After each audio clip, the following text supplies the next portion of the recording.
Hey everyone, I'm Rebecca and welcome to MsMojo.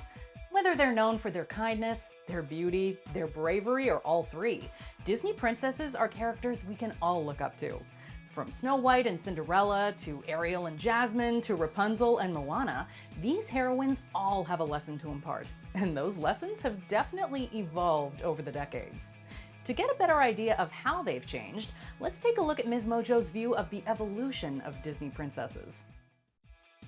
Whether they were the fairest one of all or wanted adventure in the great wide somewhere, there's no limit to how far these ladies will go. Welcome to MsMojo, and today we're looking at the evolution of the animated Disney princess. For this essay, we'll be looking not only at characters who are technically categorized as princesses in the Disney canon, but other female protagonists as well. While there's plenty to discuss when it comes to the live-action adaptations of some of these stories, we'll just be focusing on the animated originals here. Okay, first, I'm not a princess. I'm the daughter of the chief. Same difference. No. If you wear a dress and you have an animal sidekick, you're a princess. Someday my prince will come. Someday my prince will come. Walt Disney's very first feature-length animated film, and princess, Snow White and the Seven Dwarfs, was released in 1937 to much acclaim.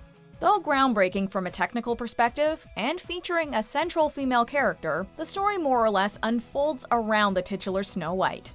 As a character, she's agreeable and kind to everyone she meets, whether it's a woodland creature or a suspicious hag, and is the perfect picture of feminine domesticity, taking care of the dwarfs and the housework while they're off digging in a mine.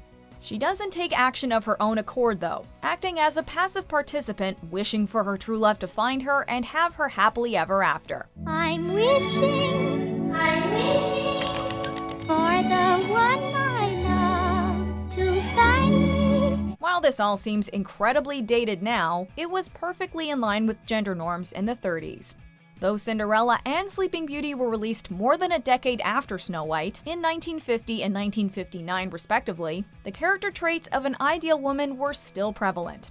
Cinderella notably doesn't start out as a princess, but carries out the housework yet again. Though her housemates, her stepfamily, are decidedly less amicable than dwarfs. But I just finished. Do them again! And don't forget the garden. Then scrub the terrace, sweep the halls and the stairs, clean the chimneys. Ever the optimist, Cinderella indicates a desire to have a different life than the one in which she finds herself. Though we seem to understand more of how she thinks and feels, she's rescued by magic in one way or another, ultimately fulfilled by a prince changing her fortune. Aurora is almost a secondary character in Sleeping Beauty. While a baby, she's promised to a prince and then promptly cursed, through no fault of her own. As an adult, she barely has the chance to wonder whether she'll find love and be whisked off her feet by a dream prince before she pricks her finger and falls asleep. Well, here's your precious princess. Thankfully, magic is on her side, and Prince Philip, with the assistance of 3 good fairies, wakes her.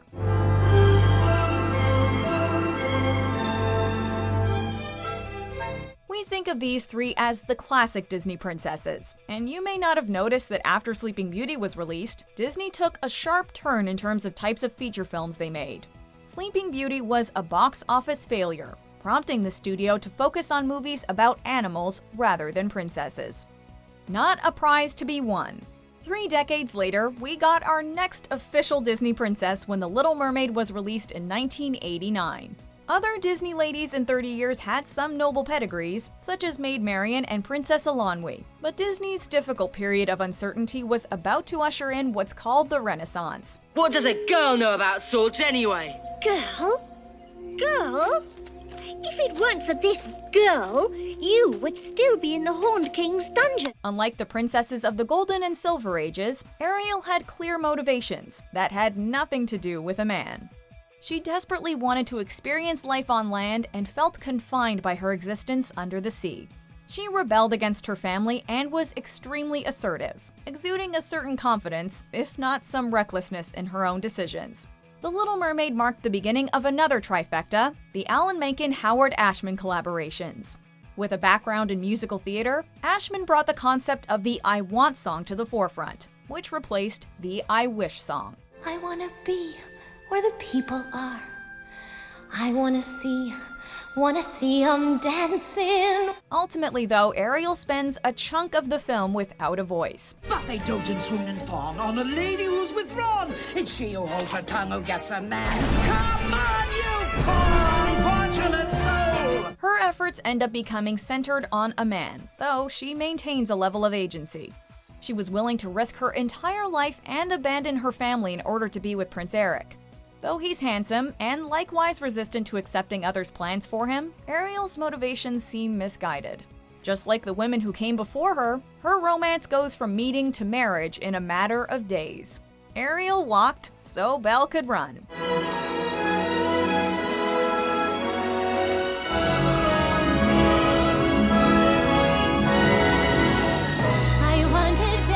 In the great white somewhere. Beauty and the Beast introduced a burgeoning feminist icon who's underestimated because of her beauty, but lets her intelligence shine through first and foremost. Have you got anything new?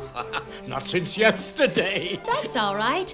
I'll borrow this one. That one? But you've read it twice. Belle is a bookworm who longs to escape her provincial life. Sorry, townspeople. And strives for bigger and better things. She solidly rejects Gaston and his positively primeval ways, seeing past his posturing for who he really is.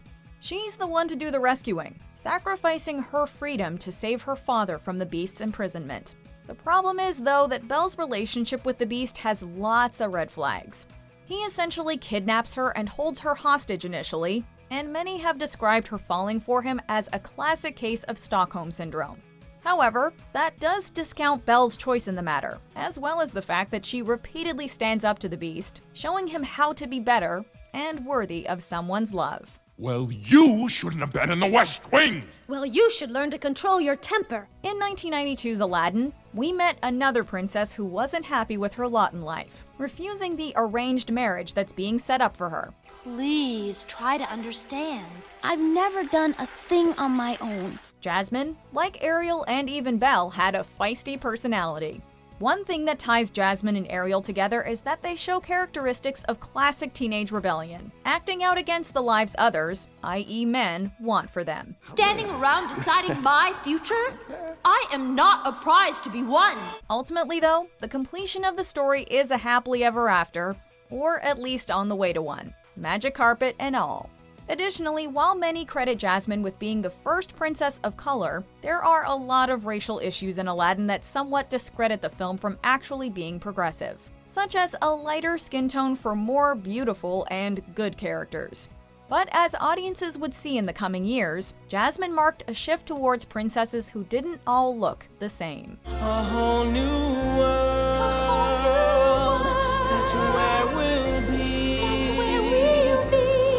No more crowns. Things changed again in the mid-90s, with Disney moving away from the concept of a princess to focus on other female characters. While Nala isn't the primary protagonist of The Lion King, she's the voice of reason for Simba, and repeatedly puts him in his place when she feels he's making irresponsible decisions. What's happened to you? You're not the Simba I remember. You're right. I'm not. Now are you satisfied? No.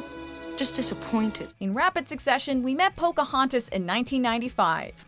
Like Jasmine before her, Pocahontas doesn't want to marry the man who's matched with her, and wants to assert her ability to make independent decisions. Why do all my dreams stand just around the river bend? Like earlier female characters, however, she does end up risking much in her life for the man who she falls in love with, and her relationship with John Smith does drive her narrative. Though, importantly, she does not go with him in the end. I'm needed here.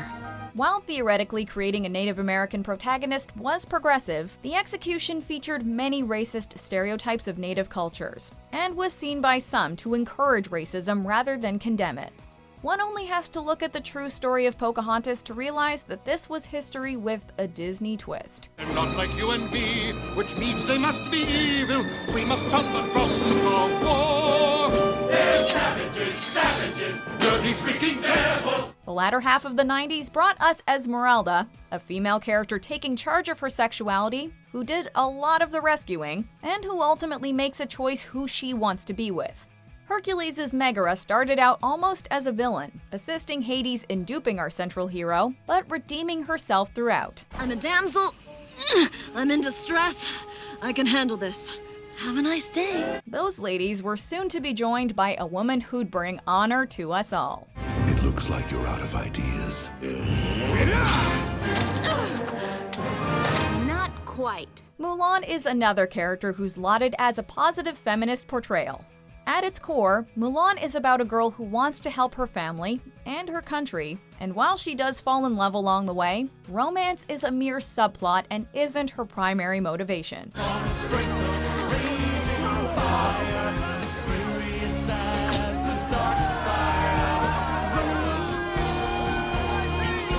This was a significant departure for Disney, since even the seemingly independent princesses of years past had a prince and true love, kisses and all, at the crux of their narratives. The greatest gift and honor is having you for a daughter. Almost there.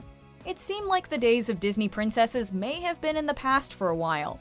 The turn of the millennium saw increased instability for the company due to risky story choices in the wake of other animation studios gaining traction.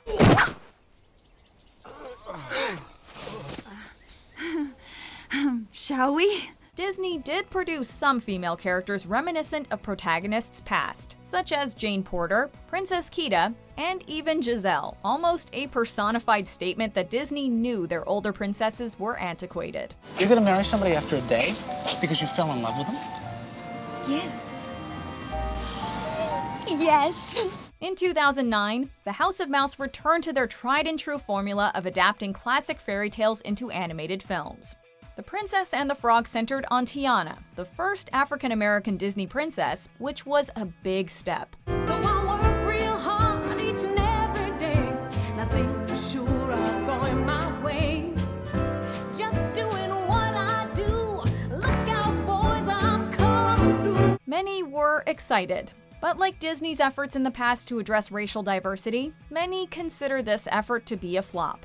Like some of the earliest Disney princesses, Tiana possesses classic domestic skills like cooking and cleaning, which interestingly hadn't been qualities of any of the princesses in more recent decades.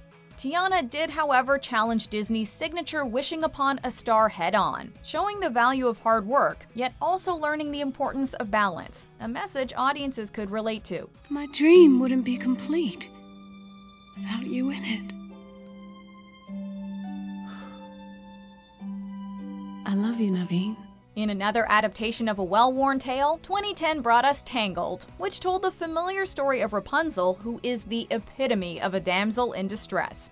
Of course, Disney updated the story for the modern era and subverted the trope in an interesting way. Alone at last. While Rapunzel does still have a male rescuer like in the original story, she's a very active participant in her escape. The romance between the two characters develops organically, isn't the defining characteristic of their relationship, and doesn't conclude with a marriage by the movie's end. But after years and years of asking and asking and asking, I finally said yes. Eugene. All right, I asked her. Rapunzel and Flynn work together as a sort of dynamic duo, making viewers realize that princesses don't need to be left in the past. Disney seemed to be taking back its crown in the animationscape, and not just because they'd bought Pixar. 2012 saw them release 2 animated films due to this acquisition, Brave and Wreck-It Ralph. Pixar, who'd really only had Princess Ada before, created their own princess who'd be considered among the ranks of Disney's royalty, Merida. I'm the princess. I'm the example. Brave featured an even more overtly feminist plotline than the other films of the era, with a heroine who competes against suitors for her own hand in marriage and ultimately changes the laws for the better.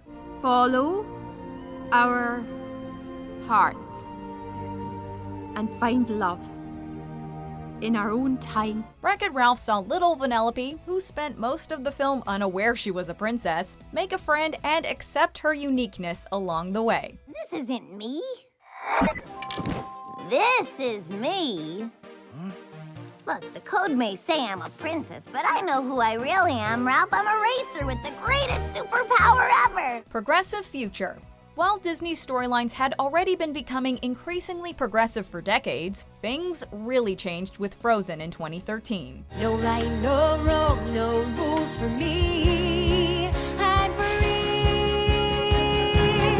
At first, it may seem like a return to a familiar formula, with princes and princesses and a love story or two. But if you've seen Frozen, you know any romance found along the way is something of an afterthought. In fact, the film even shows the perils of falling in love and trusting someone you hardly know, which so many princesses of years past did without a second thought. You can't marry a man you just met. You can if it's true love. Anna, what do you know about true love? The surprise twist of the movie is that Prince Hans, the object of Anna's affections, is actually the villain, and has been trying to take the throne for himself. The heart of the story is about sisterly love between Anna and Elsa. You sacrificed yourself for me? I love you. When we revisited the siblings in the 2019 sequel, this was still the underlying thread, with accepting and embracing oneself also coming to the forefront as a key message to convey to audiences. Every day it's a little harder as I feel my power grow. Don't you know there's part of me that loves to go? After Frozen came 2016's Zootopia and Moana. Judy Hopps battled workplace and societal sexism and racism head-on, showing us a world not unlike our own. Sir, I'm not just some token bunny. Moana was another princess of color, whose culture was treated with much more respect. The creators of the film did extensive consultations with expert advisors for historical and cultural accuracy. Not to mention much of the voice cast is actually Polynesian. Another salient feature of Moana's character is her body type. Every other princess before her ranged from stick-thin to ever so slightly curvy, but Moana appears as though she's actually built for adventure and physical activity. But come what may, I know the way. I am Moana. We can't say how Disney will continue to adapt to the times and portray their female characters moving forward. 2020's Raya and the Last Dragon has us very optimistic though, as it centers on an adventurous female warrior in a similar vein to Mulan and Moana. Whatever the future holds, all of these women prove that crafting role models is a responsibility, but an important one. Do people assume all your problems got solved because a big strong man showed up? Yes, what is up with that? She is a princess. Other than their hopes, dreams, songs, and accomplishments, if there's one thing Disney princesses are known for, it's their attire. Hey, there is a reason you see dozens of them every Halloween. Lucky for you, we've rounded up some of the best and most memorable costumes worn by our favorite heroines. So let's take a look at the top 20 best Disney princess outfits. Who made your gown? I've never seen anything quite like it. Oh, this old thing? Oh, I'd so love to have one of my own. As would I. Me too. Best outfit ever. Welcome to MsMojo, and today we're counting down our picks for the top 20 best Disney princess outfits. Megara. My friends call me Meg, at least they would if I had any friends. So, did they give you a name along with all those rippling pectorals? Show yourself. Step into your power.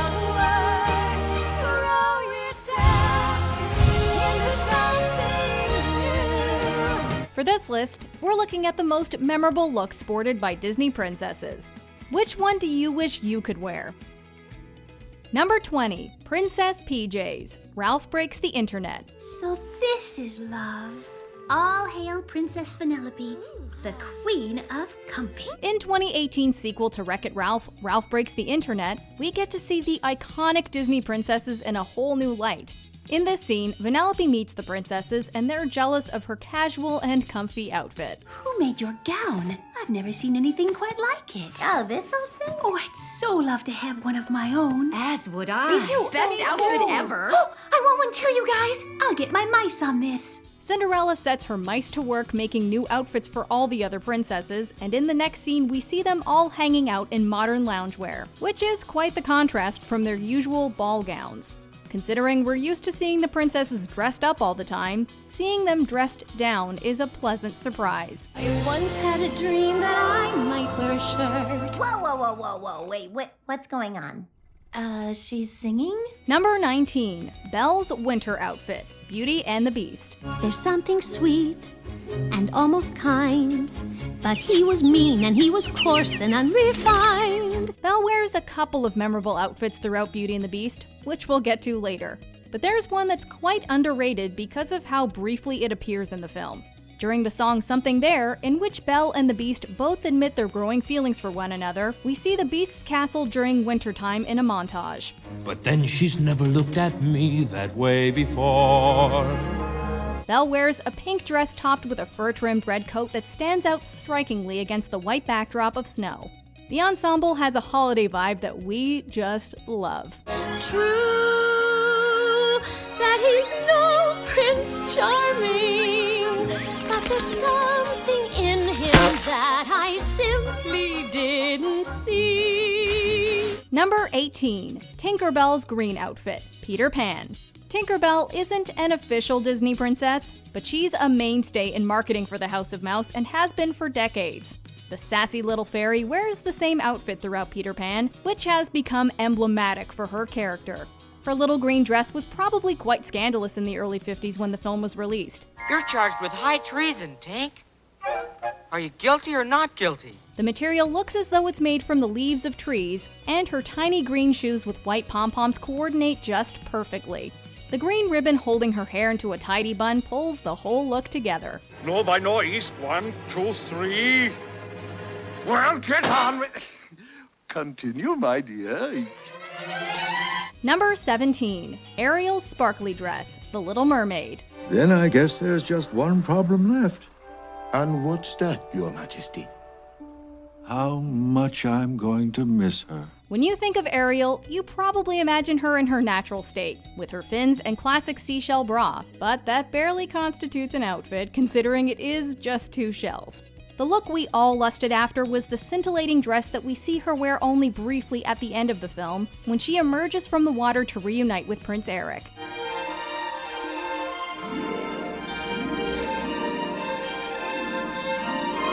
The dress shows off her very human legs with a slit on the side. It's just too bad we only get to see it for a moment before the scene transitions to Ariel and Eric's wedding day.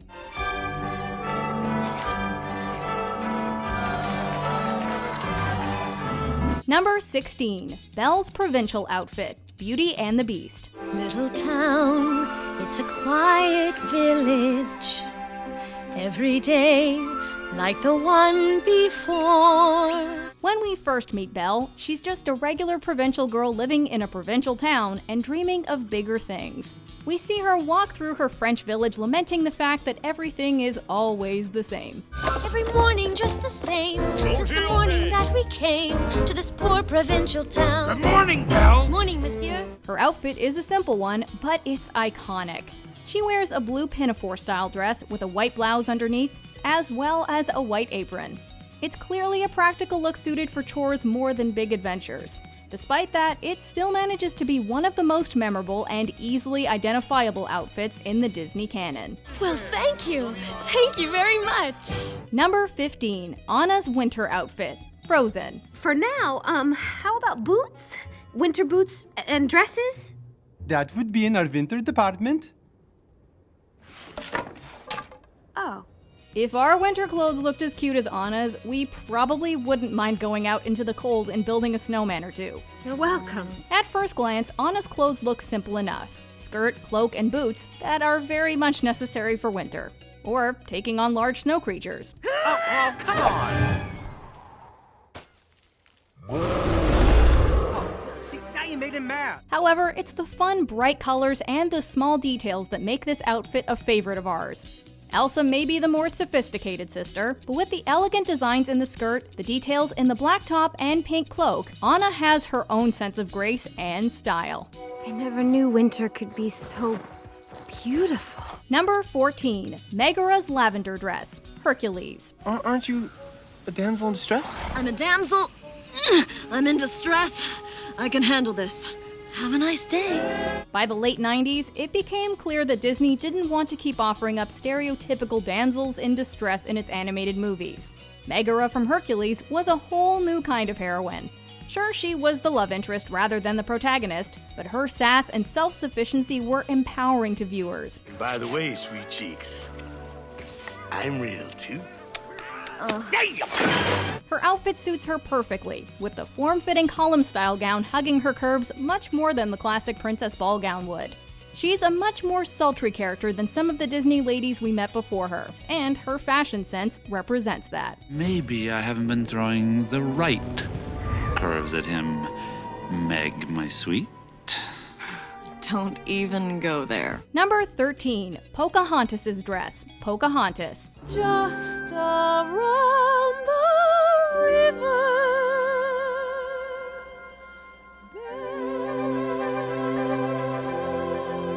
When you're one with nature, you apparently get an amazing outfit so you can paint with all the colors of the wind. Can you paint with all the colors of the wind? It doesn't even matter that it's just one ensemble. Not when you rock it the way Pocahontas does.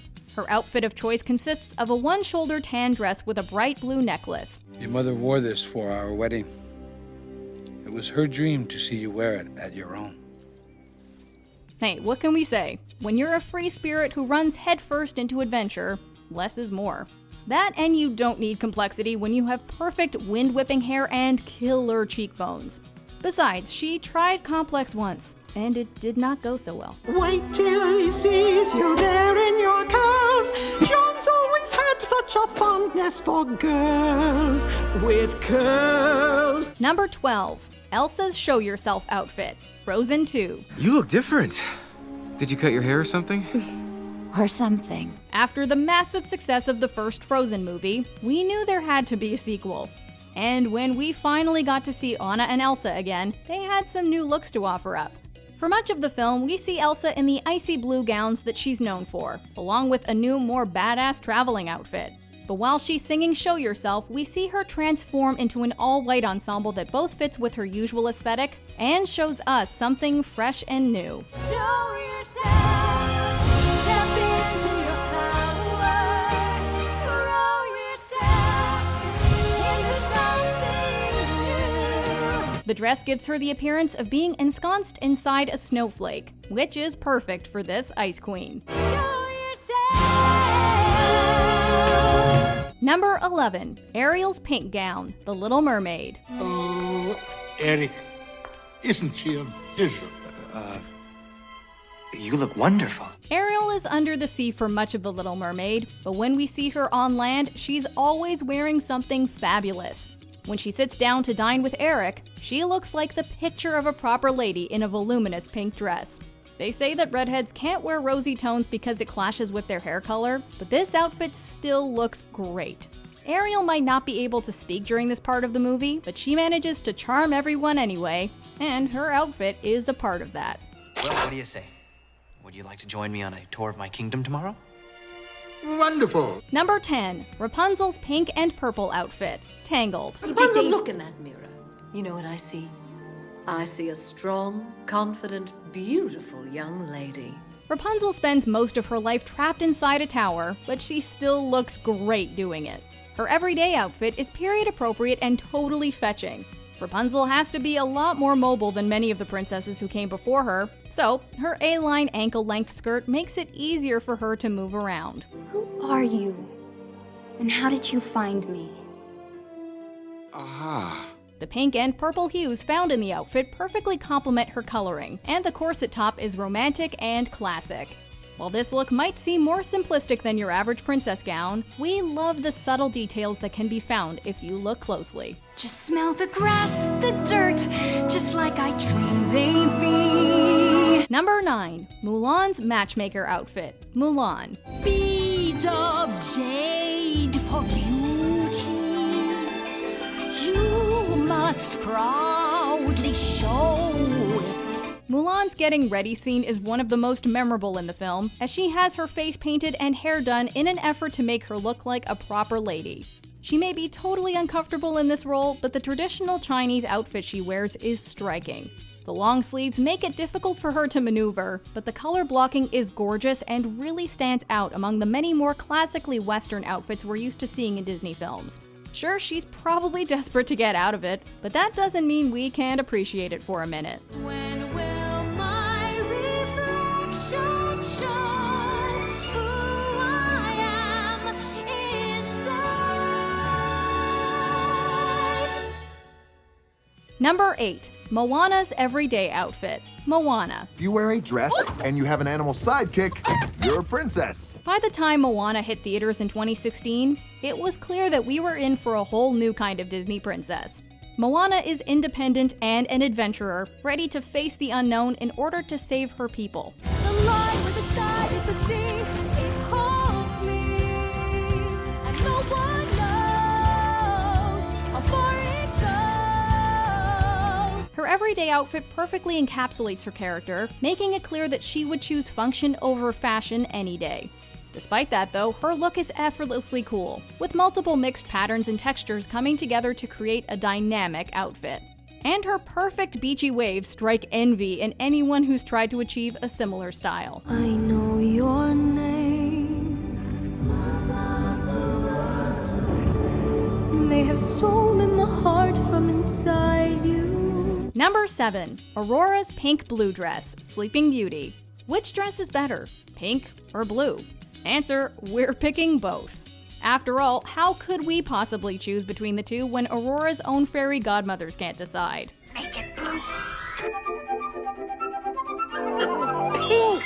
We can all agree that the style of the dress is simply sublime. The way it's cut, the way it flows, all of that is nailed perfectly. But then we get not one but two color choices. This would be easier if Aurora didn't look so stunning in both colors. That playful pink, that gorgeous blue. Hey, maybe we can mash the two together. On second thought. Now look what you've done. Number 6. Tiana's green ball gown, The Princess and the Frog. Like I told y'all, kissing a princess breaks the spell. If we could, we'd put this girl's entire wardrobe in our closet, even her work uniform. Maybe it's because the story takes place in the Big Easy, but every outfit Tiana wears really lights up the screen, especially that lovely ball gown.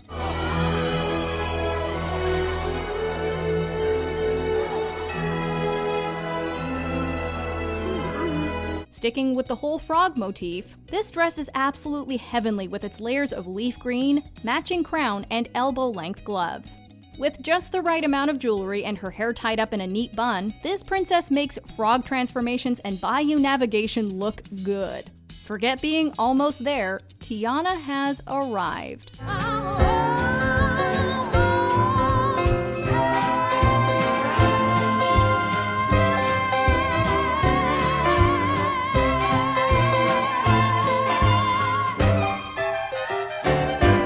Number 5. Jasmine's sea green outfit, Aladdin. Indescribable feeling, soaring, tumbling, freewheeling through an endless diamond sky. Aladdin wasn't the only one smitten by Agrabah's princess. Wow. Jasmine's beauty is undeniable. Heck, she can even make a plain brown cloak look good. Decades later, and we're still in love with that short top, those harem pants, that perfect shade of green, and did you see those earrings and shoes? We also love the bold red of the alternate version of this ensemble. Unfortunately, she is wearing it against her will. I never realized how incredibly handsome you are. That's better. Still, she manages to make the best of a bad situation. Remember, Jafar, she isn't a prize to be won. I am not a prize to be won! Number 4. Snow White's dress, Snow White and the Seven Dwarfs. Ladies and gentlemen, the very first Disney princess. Armed with optimism and rosy cheeks, we whistled along with her while she worked that classic dress.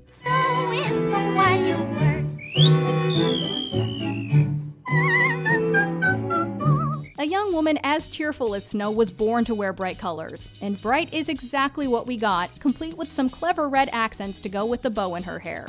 To us, Snow White's dress is a surprisingly bold choice since she wears it outside with all of those woodland creatures. Kudos to you, fair maiden, but we'd have all kinds of outdoor scuffs in that outfit.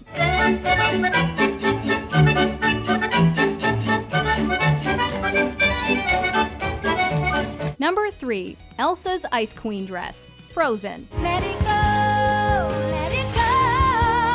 That perfect girl is gone. The song did say let it go, and Elsa did exactly that. It should be noted that her outfit before this transformation is pretty spectacular with its regal elegance, but this ice blue dress won us over as soon as we laid eyes on it. Whoa, Elsa, you look different. It's a good different. It's a stunning light blue gown with a sheer cape behind it, complete with speckled details of snowflakes and frost. Also, we have to say her "I'm done with this nonsense" smile complements the dress well. Now, if only we could make ourselves a fancy dress whenever we were fed up with people. Let the storm rage on. The cold never bothered me anyway. Number 2. Belle's golden ball gown, Beauty and the Beast. She may not be like the rest of us, but when you illuminate a room just by stepping into it, you don't have to be. Belle was seen as an oddity in her town, right down to that cute little blue dress of hers. Look, there she goes, that girl is strange, no question. And she's strange, can't you tell? But when she enters the Beast's castle, she gets a major dress upgrade. The romantic dance she shares with Beast is where we really fall in love with all those golden layers. Even Emma Watson's version in the live-action adaptation took our breath away. After all, it is a tale as old as time. Tale as old as time, song as old as rhyme, Beauty and the Beast. Number 1. Cinderella's ball gown, Cinderella. Oh, it's a beautiful dress. Did you ever see such a beautiful dress? Ah, so this is what dreams look like. In dress form anyway. This is the dress that made us believe that fairy tales came true. Just as Cinderella is ready to cry herself to sleep after dealing with her horrible stepfamily, she meets her fairy godmother, a woman we could all use every now and then. Something simple, but daring too. Oh, just leave it to me. What a gown this will be. All it takes is some good old-fashioned bibbidi-bobbidi-boo to create this absolutely dreamy gown, and every single iteration we've seen of it is heavenly. The only downside is that it only lasts until midnight, but that's just enough time to snag a prince. So this is love.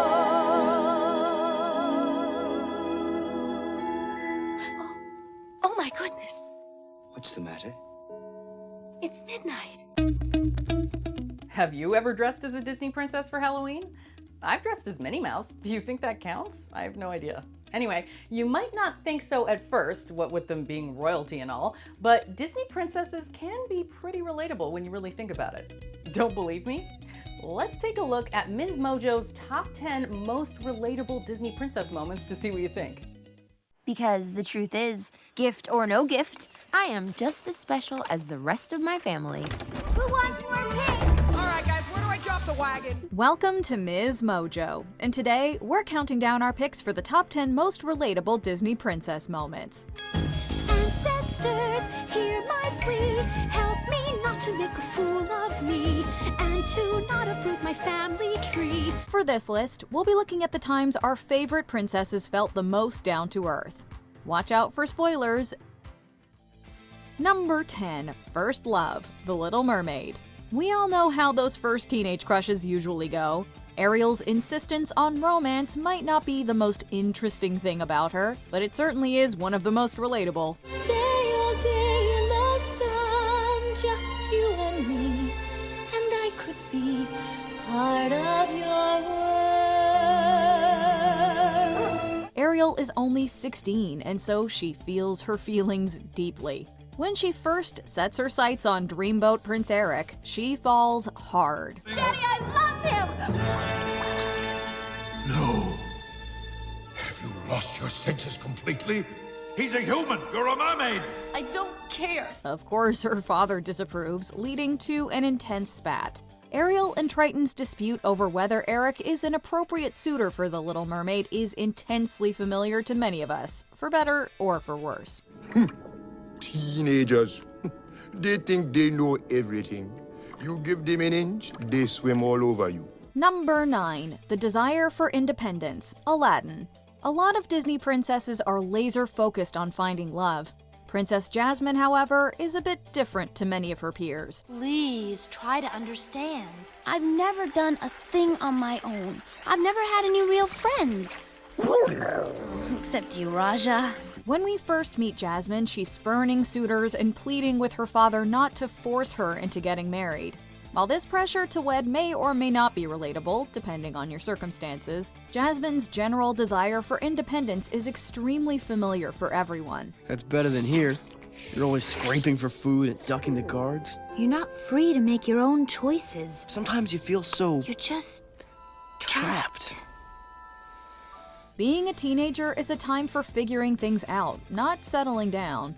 That independent streak is what pushes Jasmine to break the rules, get into trouble, and when it comes down to it, is what draws us to her. You're right. You aren't just some prize to be won. You should be free to make your own choice. Number 8. Giving up and finding strength. Moana.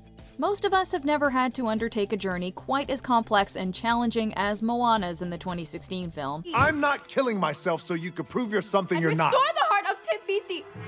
The ocean chose me. It chose wrong. However, we can all relate to that sense of despair when you feel like all is lost. After her first attempt to restore the heart of Te Fiti goes awry, Moana is at the end of her rope. Sometimes the world seems against you. The journey may leave a scar, but scars can heal and reveal just where you are. But with the help of the ocean and the spirit of her grandmother, she finds the strength to carry on. We've all felt lost before and found inspiration in different ways, just like Moana. Become one day. I know the way. I am Moana. Number 7. Feeling ordinary. Encanto. Sometimes being ordinary is the most relatable thing you can do. Because the truth is, gift or no gift, I am just as special as the rest of my family. Who wants more cake? All right, guys, where do I drop the wagon? Maybe your gift is being in denial. Encanto tells the tale of the Madrigal family, who all possess different magical powers. Well, all of them except for one. Mirabel is the only member of her family who doesn't have any magic, which makes her feel left out. I can't move the mountains. I can't make the flowers bloom. I can't take another night up in my room, waiting on a miracle. However, when the family loses their magic, she's the only one who can get it back. Obviously, Mirabel is relatable thanks to this lack of powers, but it's also her anxiety about fitting in, which we've all experienced at some point. Always wanting for more, like I'm still at that door, longing to shine like all of you shine. Number 6. Hiding Our Hurt. Hercules. One of our favorite Disney characters of all time is Meg from Hercules. Aren't you a damsel in distress? I'm a damsel. I'm in distress. I can handle this. Have a nice day. With her dry, sarcastic wit, Meg has a sense of humor and attitude we can't get enough of. But one of the best and most relatable things about Meg isn't her sarcasm, but rather what that's hiding. Are you all right, miss? Megara.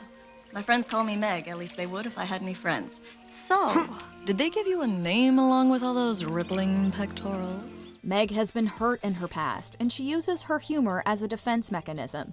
That's an extremely relatable coping tactic that we can all identify with. Whether we know someone who does it, or we do it ourselves, Meg's defenses are something we see everywhere in the real world. At least out loud, I won't say I'm in love.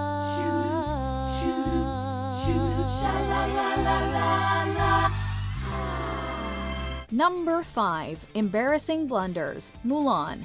There are so many things that make Mulan one of the most relatable Disney princesses. There's her struggle to learn new skills, her sometimes short temper, which leads her to throw a shoe at her horse. Ha, I see you have a sword. I have one too. They're very manly and tough.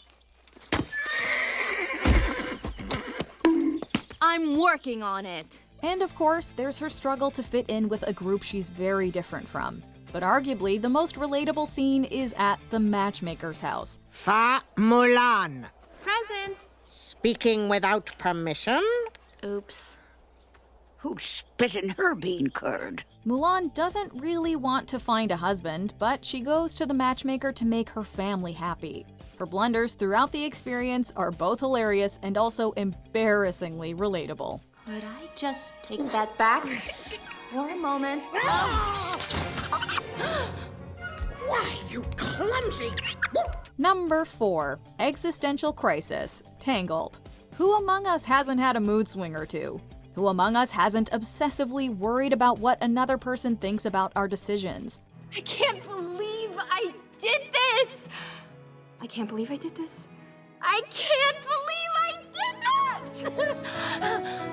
Mother would be so furious. Everyone has struggled with these feelings, which is one of the reasons Rapunzel from Tangled feels so normal to us. After she finally gathers up the courage to run away from her tower, she wavers back and forth between whether it was a good idea or not. This is so fun! I am a horrible daughter. I'm going back. I am never going back!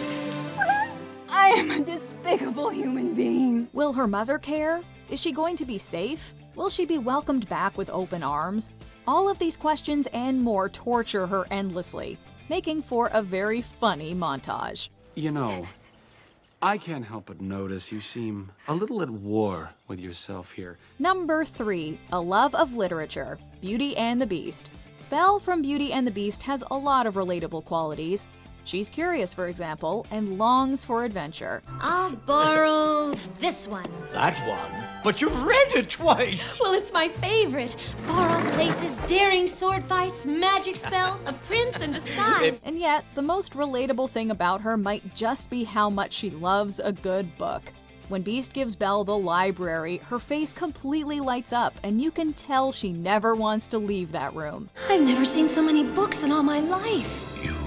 You like it? It's wonderful. Then it's yours. Oh, thank you so much. Honestly, watching the scene, we feel the same way.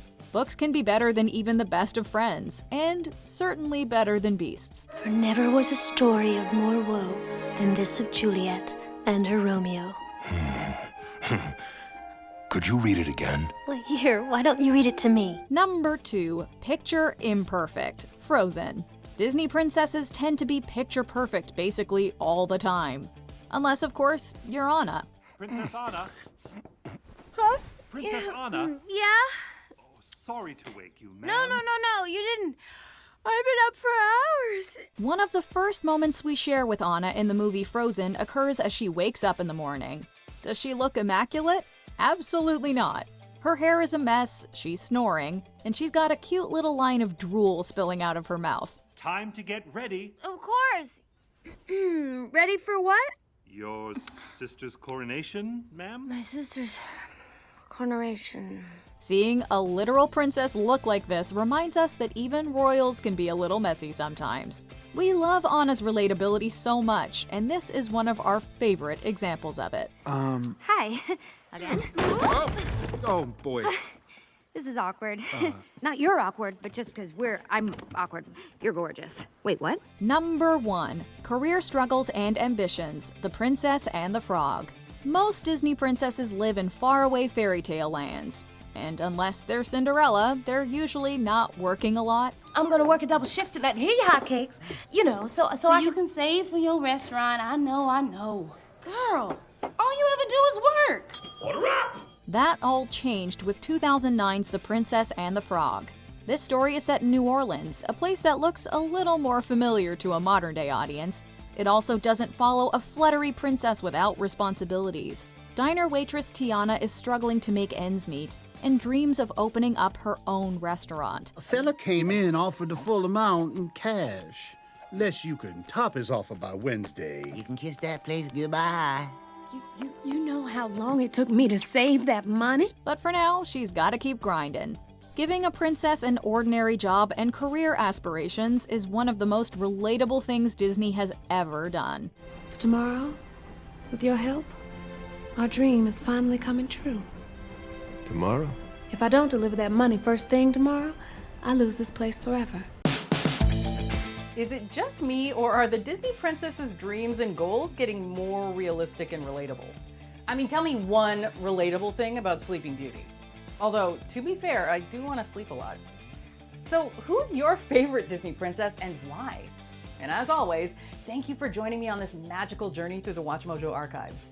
See you next time.